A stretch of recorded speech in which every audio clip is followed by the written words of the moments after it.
In every vehicle, there are rotating shafts. The crankshaft converts the piston's vertical action into the circular motion that drives the wheels. At the same time, the camshaft turns to open and close airflow valves. These precision parts are behind every successful startup.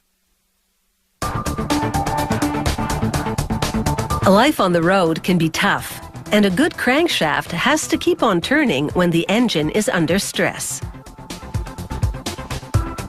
The crankshaft starts with a forged steel shape. A computerized blade shaves off excess metal from sections called counterweights. They offset the load of the engine's pistons and connecting rods, and this process slims them down to create a balance. A computerized drill bores holes into one of the bearings to reduce the overall weight. Next, a worker removes marks the computerized tools have left on the metal. He sands the entire crankshaft. The surface must be completely flawless for it to operate smoothly.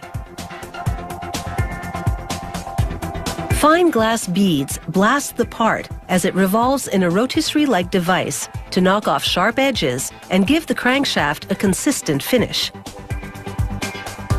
The crankshaft then spins in a lathe as a blade slices away a precise amount of metal from each of the counterweights. This machining provides enough clearance for the engine's pistons and rods to function. The crankshaft then takes another spin in a device that has sensors to detect any imbalance. It calculates that just over 29 grams of metal still needs to be removed. Once the adjustment has been made, he measures the degree of straightness. If it's off even slightly, he corrects it by applying pressure with a press and tapping a special radius chisel. He then measures again to confirm he's done an even job. On the left is a crankshaft that hasn't been balanced or straightened. On the right is one that has. Production now moves to the engine's other rotating shaft, the camshaft. Machining transforms a steel billet into the basic shape. Like the crankshaft, this camshaft will need a lot of fine-tuning. An automated tool first etches the part number and date onto one end, and then they get down to the precision work. The camshaft must also be completely straight, so the technician measures it from one end to the other and makes adjustments where needed. Next, he selects a master template of a camshaft lobe and places it in a grinding machine. This master is the pattern to be copied by a grinding wheel. Once it's been locked in place, he activates the grinder. It carves into the camshaft as it rotates and rocks back and forth in the machine. The grinding wheel moves down the camshaft to shape all 16 lobes to the exact contours of the template. This is how the camshaft looked before the master grinding and after.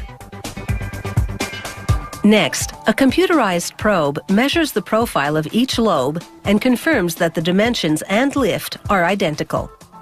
At the next station, the camshaft spins to allow a worker to completely coat the journal bearings with a blue dye. The dye masks the bearings to keep them smooth, while the rest of the camshaft is being parkerized. Parkerizing will give the camshaft an etched finish, which protects against wear. They start with a quick rinse.